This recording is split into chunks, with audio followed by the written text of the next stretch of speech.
जय हिंद, नमस्कार। मैं सत्येंद्र कुमार। साथियों, ग्राम पंचायत अधिकारी का जो एग्ज़ाम होने वाला है,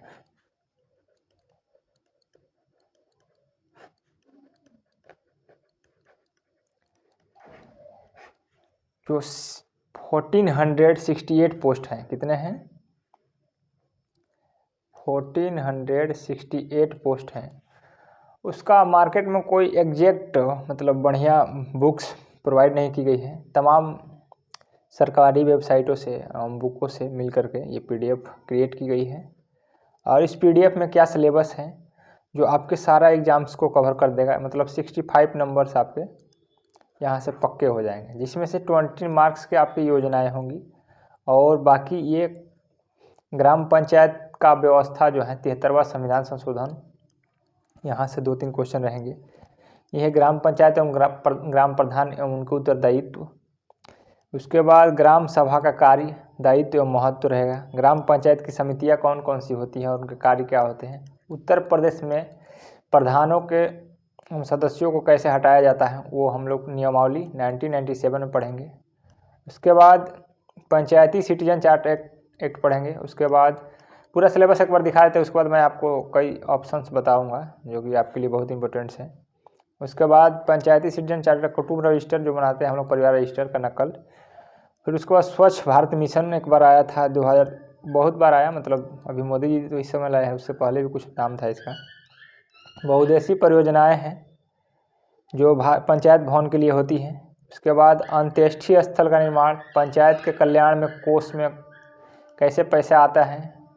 और इसके बाद आपका यहाँ देखिए, ये तमाम सिलेबस को जो है ना इस स्ट्रक्चर में डिज़ाइन किया गया है ताकि आपको कोई समस्या ना हो, कोई चीज़ ना छूटे। और अगर आप अभी तक कुछ नहीं पढ़े हैं तो अगर इस पीडीएफ को आप ले करके पढ़ सकते हैं तो आपको बहुत मदद मिलेगी। इस पीडीएफ को लेने के लिए आप इस पे नंबर पे 9721085802 9721085802 पे व्हाट्सअप कीजिएगा, मैसेज कीजिएगा, व्हाट्सअप मैसेज VPO 1468 पोस्ट लिख करके 1468। इस पीडीएफ के साथ आपको एक योजना की भी पीडीएफ मिल जाएगी जिसमें 20 मार्क्स के उस योजना से ही आएंगे, 20 नंबर योजना से ही आएंगे। इसमें सेंट्रल गवर्नमेंट की योजना रहेगी, मैक्सिमम यूपी गवर्नमेंट की योजना रहेगी।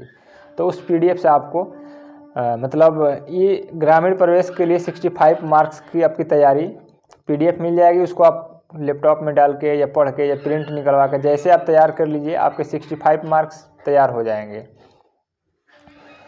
तो इसमें हम चलते हैं आगे, आपको बता दें मोटा मोटी जो भी हैं। जब भी आपको पीडीएफ की ज़रूरत पड़े इस पर व्हाट्सअप कीजिएगा, VPO 1468 पोस्ट लिख करके 9721085802। कॉल मत कीजिएगा, बस व्हाट्सअप कीजिएगा लिख करके। मैं आपको बताऊंगा कैसे मिलेगा पीडीएफ, ठीक।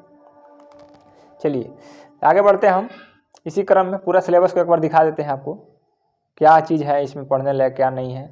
इसमें ग्राम स्वराज है, ग्राम पंचायत विकास योजना है, GPDP, जितनी सारी योजनाएं होती हैं। उसके बाद OSR जिसको ग्राम पंचायत की स्वयं की इनकम के स्रोत होते हैं, मातृभूमि योजना, पंचायत कल्याण कोष, पंचायत पुरस्कार, विभाग मतलब उसमें क्या ढांचा होता है, स्थापना एवं अनुशासनिक कार्रवाई क्या होती है, सूचना का अधिकार 2005 एवं 2015 दोनों पढ़ना है। उसके बाद IGRS सुनवाई है, ठीक। तो इसमें आपको अब हम एक चीज़ पढ़ाएंगे, ठीक। वीडियो के माध्यम से अगर अंत तक बने रहेंगे तो आपको फ़ायदा होगा। पहला नंबर, ये 73वां संविधान संशोधन से ही पंचायती राज क्या हुआ, पंचायती राज की स्थापना हुई। तो इसलिए 73वां संविधान संशोधन पढ़ना बहुत ज़रूरी है। जब इसको हम पढ़ेंगे तो आगे जा कर के इसमें आपसे क्या रूल रेगुलेशन है, कौन कैसे चुना जाता है, सब चीज़ इसमें मिलेगा। कितनी समितियां बनी, तो वो चीज़ें इसमें पढ़ने के बाद ही आपको पंचायत पढ़ेंगे, प्रधान के बारे में पढ़ेंगे, ठीक। तो पहला नंबर पे आपका आता है पंचायती राज की इतिहास, हिस्ट्री क्या है। तो भारतवर्ष जो है ना, भारत इतिहास के प्राचीन काल के में से मतलब किसी न किसी रूप में स्थानीय शासन की पंचायती राज व्यवस्था के साक्ष्य मिले हैं। आप ऋग्वेद में देखिए, या प्राचीन ग्रंथ में फिर देखिए सब जगह मिलेंगे। प्राचीन ग्रंथों में पंचायत शब्द का उल्लेख भी मिलता है, जिसका अर्थ होता है 5 प्रबुद्ध लोग, मतलब 5 जो विशिष्ट लोग हैं, समझदार लोग हैं, जिन्हें पंच परमेश्वर कहा जाता है। ऋग्वेद में सभा, समिति या विदत 3 रूप में इसके नाम जाने जाते हैं। और गांव की स्वशासन संस्थाओं का उल्लेख मिलता है, जो स्थानीय स्तर पर लोकतांत्रिक निकाय में यह देखने को मिलेगा। मौर्य काल में चाणक्य ने एक किताब लिखी थी जिसका नाम था अर्थशास्त्र। इसमें स्वशासन की ग्राम इकाई के बारे में वर्णन किया गया है। तो ये तो हो गया थोड़ा सा हिस्ट्री। मौर्य काल में कहाँ किस बुक में लिखा गया है, किसने लिखा है, चाणक्य ने। किस बुक में? अर्थशास्त्र में, स्वशासन के बारे में। तो ये जो PDF में है, जो मोटी मोटी चीज़ें, सब चीज़ें नहीं लिखी जाती है नोट्स में, इसको हैंड रिटन नोट्स भी मिल जाएंगे। तो चलिए आगे बढ़ते हैं। चैनल पे पहली बार विजिट किए तो सब्सक्राइब कर लीजिएगा। और VPO की प्लेलिस्ट बन जाएगी पूरी 1467 पोस्ट के लिए। ग्राम पंचायत अधिकारी अगर आपको बनना है तो पूरा वीडियो सब देखिएगा, नोट करते जाइएगा। देखिए 5 टाइम्स रीडिंग से बेटर है 1 टाइम राइटिंग। तो आप लिख के पढ़ेंगे तो बहुत बेटर होगा। जैसे कि है कि 73वां संविधान संशोधन 1992, ये क्या कहना चाहता है, इसका स्वरूप कैसा है, ये कैसे उत्तर प्रदेश में कैसे चलता है, अदर राज्यों में कैसे चलता है, सब चीज़ समझना चाहिए। देखिए केंद्र सरकार, देखिए लोकसभा और राज्यसभा में कोई भी कानून आता है तो कहाँ आता है, लोकसभा और राज्यसभा, लोकसभा और राज्यसभा, RJ से राज्यसभा, ठीक। ये 16 नवंबर 1991 को 72वां संविधान संशोधन विधेयक लोकसभा में प्रस्तुत किया गया। यह विधेयक जो था 64वें संविधान संशोधन का ही संशोधित रूप था, जिसको 22 दिसंबर को लोकसभा में तथा अगले दिन राज्यसभा में भी इसे स्वीकार कर लिया गया। और 17 राज्यों के अनुमोदन के बाद 24 अप्रैल 1993 को 73वां संविधान संशोधन लागू किया गया। इसलिए 24 अप्रैल को क्या मनाते हैं, पंचायती राज दिवस मनाते हैं। क्या मनाते हैं? पंचायती राज दिवस मनाते हैं। तो ये बहुत इंपॉर्टेंट चीज़ है। अब हम लोग बात करते हैं ये अधिनियम का क्या महत्व है। जो 73वां संविधान संशोधन बना, एक लागू हो गया, तो उसमें क्या महत्व है, क्या क्या लिखा गया। सबसे पहले कि ये भाग 9 जुड़ गया एक पंचायतों में, मतलब पहले उस समय 9वां भाग जुड़ गया, भाग 8 ही था पहले, तो उसमें 9वां भाग जुड़ गया। भाग बढ़ते बढ़ते आज लगभग 25 हो गए होंगे, इससे भी बढ़ ही रहे हैं, और 12 अनुसूची हो गई है। तो अधिनियम में संविधान में भाग 9 पंचायतों में जोड़ा गया और 11वीं अनुसूची जोड़ी गई।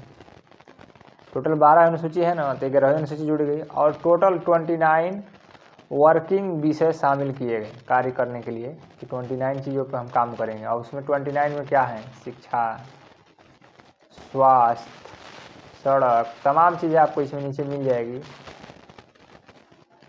भाग 9 में अनुच्छेद 243 से 243O तक टोटल 16 अनुच्छेद शामिल है। ये पूछा जाता है कितने अनुच्छेद शामिल हैं, टोटल 16 अनुच्छेद शामिल हैं।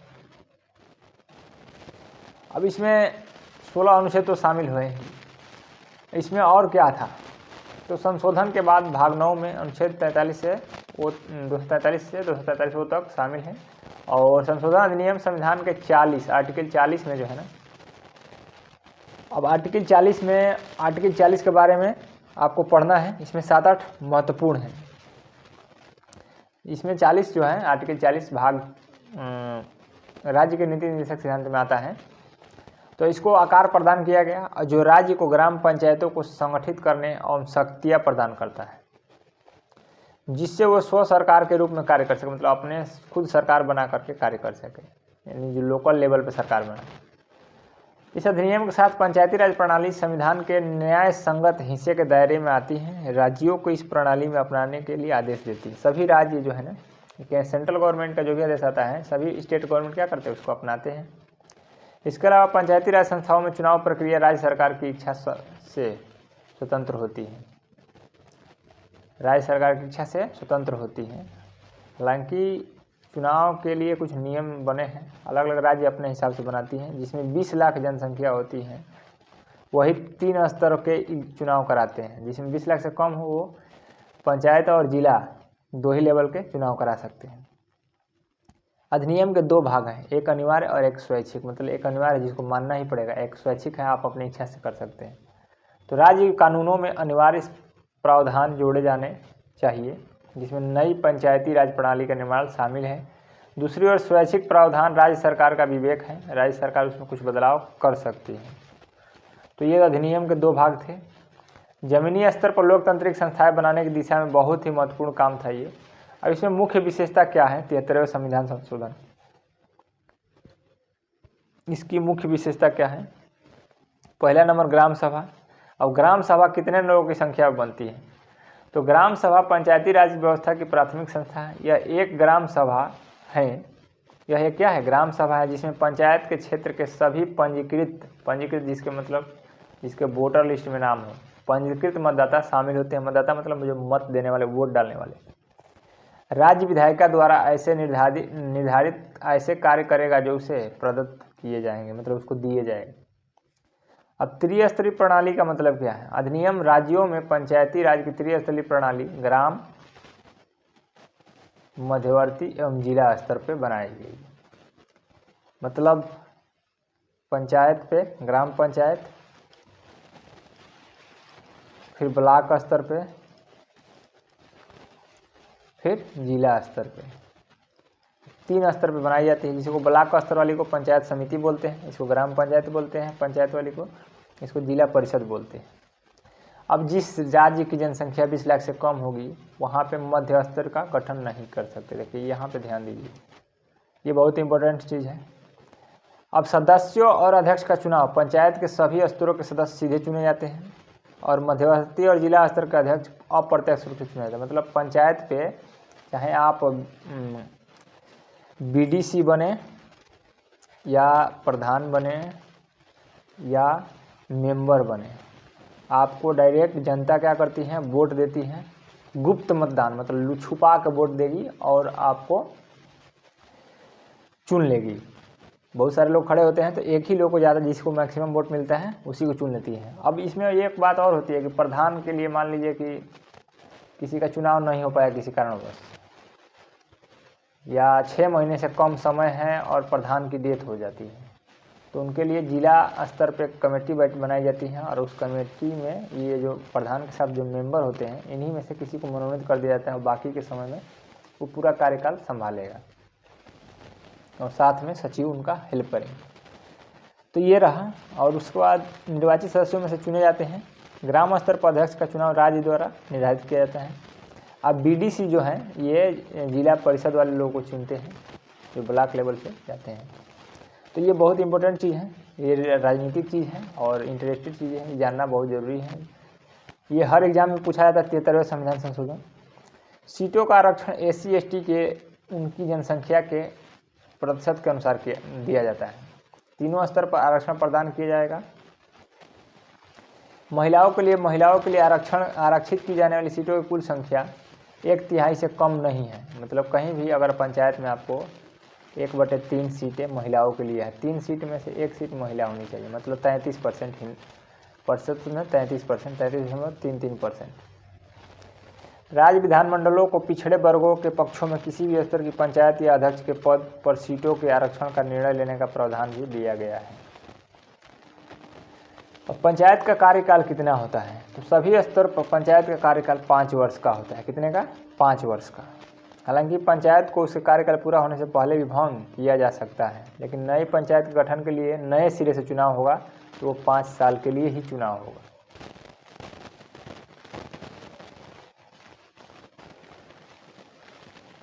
अब 5 वर्ष की मतलब मान लीजिए कि कोई इसी कारणवश अगर पंचायत भंग होती है तो शेष समय के लिए चुनाव होता है, लेकिन अगर जानबूझकर आप भंग करते हैं तो वो 5 साल के लिए होगी। इसकी 5 वर्ष की अवधि समाप्त होने से पहले चुनाव करा लिया जाता है। विघटन की स्थिति में विघटन की तारीख से 6 महीने की अवधि समाप्ति होने से पहले चुनाव हो जाएगा। ठीक, इसमें अयोग्यता क्या होता है? एक व्यक्ति को पंचायत के सदस्य के रूप में चुने जाने या होने के लिए अयोग्य ठहराया जाएगा यदि वह क्या करेगा?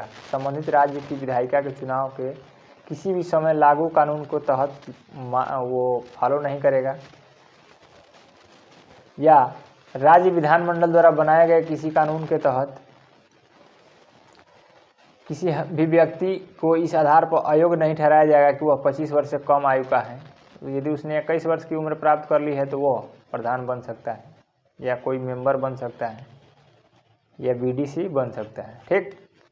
इसके अलावा अयोग्यता से संबंधित सभी प्रश्न राज्य विधानसभाओं द्वारा मतलब प्राधिकारी को भेज दिए जाएंगे। किस कारण आपको अयोग्य ठहराया गया है ये लिख करके भेज दिया जाएगा। लिखित रूप में उनको सूचना दी जाती है।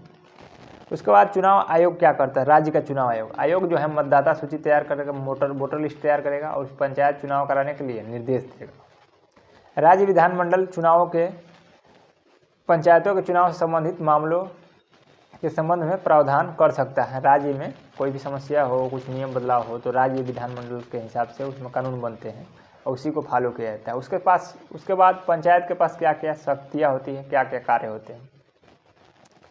राज्य विधायिका पंचायतों को ऐसी शक्तियाँ मतलब देती हैं, अधिकार प्रदान करती हैं जिससे वो अपने शासन खुद से शासन कर सके। और ऐसी योजना में ग्राम पंचायत के कार्य से संबंधित प्रावधान शामिल हो सकते हैं। आर्थिक विकास और सामाजिक न्याय के लिए योजना तैयार करना, आर्थिक विकास और सामाजिक न्याय के लिए योजनाओं को कार्यान्वयन करना, और 11वीं अनुसूची में 29 विषय जो दिए गए हैं उससे संबंधित मामले भी सब शामिल रहेंगे। अब 29 विषय में क्या क्या है आगे आपको हम बताएंगे। शिक्षा, स्वास्थ्य, सड़क, पानी, जल, बिजली, सब बहुत सारी समस्याएं मतलब विषय हैं। अब वित्त व्यवस्था क्या होता है? राज्य विधायिका कर सकती हैं, राज्य विधायिका पर कर सकती है, क्या कर सकती है? वित्त व्यवस्था। किसी पंचायत को शुल्क, कर, टोल और शुल्क लगाने, एकत्र करने और उचित करने के लिए अधिकृत किया गया है। मतलब पंचायत अपने तरफ से टैक्स लगा सकती है। छोटे से मेला लग जाए तो उस पर टैक्स लगा सकती है। राज्य सरकार द्वारा लगाए गए और वसूले गए करों, शुल्कों और टोलों पंचायतों को सौंपे जाते हैं। राज्य की संचित निधि से पंचायत को सहायता अनुदान में दिया जाता है। अब केंद्र सरकार और राज्य सरकार दोनों क्या करती है? पंचायत के लिए धनराशि देती है, तभी तो काम होता है। जैसे मनरेगा हो गया,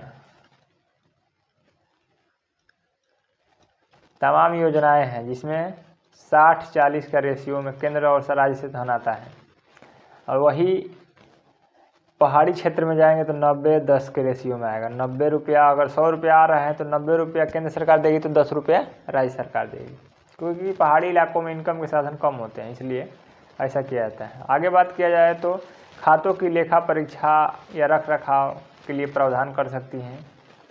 केंद्र शासित प्रदेशों में क्या आवेदन होते हैं? मान लीजिए कि कोई केंद्र शासित प्रदेश है तो उसमें राष्ट्रपति अधिनियम के प्रावधानों को अपने द्वारा निर्दिष्ट अपवादों और संशोधनों के अधीन किसी भी केंद्र शासित प्रदेश पर लागू करने का निर्देश दिया जाता है। नेक्स्ट है छूट प्राप्त और राज्य क्षेत्र। कुछ राज्यों में छूट है, जैसे कि नागालैंड, मेघालय और मिजोरम राज्यों में कुछ अन्य क्षेत्रों पर लागू नहीं होता है। इन क्षेत्रों में शामिल है नागालैंड, मेघालय और मिजोरम में क्या है? पंचायती राज व्यवस्था नहीं है।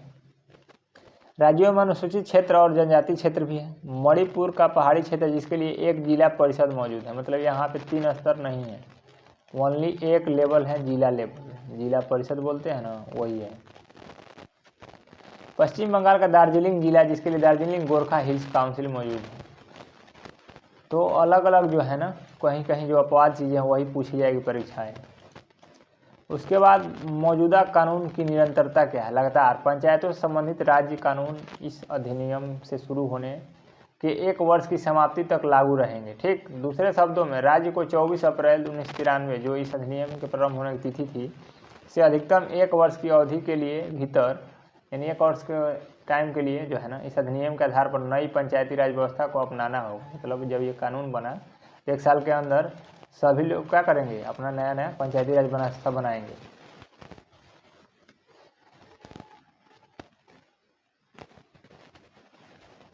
अब ये कार्यकाल समाप्ति तक जारी रहेंगे जब तक कि राज्य विधानमंडल जल्द से इसे भंग न कर दे। इसमें अदालतों का हस्तक्षेप पर रोक, मतलब कोई भी अदालत पंचायतों कार्य में हस्तक्षेप नहीं करेगी, चुनावी मामले में हस्तक्षेप नहीं करती है। यह घोषणा निर्वाचन क्षेत्र के परिसीमन में निर्वाचक क्षेत्र में सीटों के आवंटन संबंधित किसी भी कानून की वैधता पर किसी भी सवाल अदालत में सवाल नहीं उठाया जा सकता है। आगे कहा गया है कि किसी भी पंचायत के किसी चुनाव पर ऐसे प्राधिकारी को प्रस्तुत करने की चुनाव याचिका और राज्य विधायक मंडल द्वारा प्रदान किए गए तरीकों के अलावा चुनाव पर भी सवाल नहीं उठाया जा सकता है। तो अपने आप को स्वतंत्र कर दिया गया है। तो ये रहा 73वां संविधान संशोधन। आगे आपको अगर पढ़ना है तो ग्राम पंचायत एवं प्रधान एवं उत्तरदायित्व वाला एक अलग हम सेपरेट वीडियो बना देते हैं, इसी प्ले लिस्ट में मिल जाएगी। तो आपको इसमें पढ़ने को मिलेगा ग्राम प्रधान पंचायत एवं उनके कार्य। तो प्ले लिस्ट मिल जाएगा। चैनल पे पहली बार विजिट किया तो सब्सक्राइब कर लीजिएगा, बहुत सारा वीडियो मिलेगा आपको और ओरिजिनल कंटेंट मिलेगा, कोई तीन तरह का नहीं। जिनको भी ये PDF नोट्स चाहिए ये 9721085802 पे मैसेज करें और मिल जाएगी। 2-3 PDF हैं टोटल, 2 PDF मिलेगा बहुत।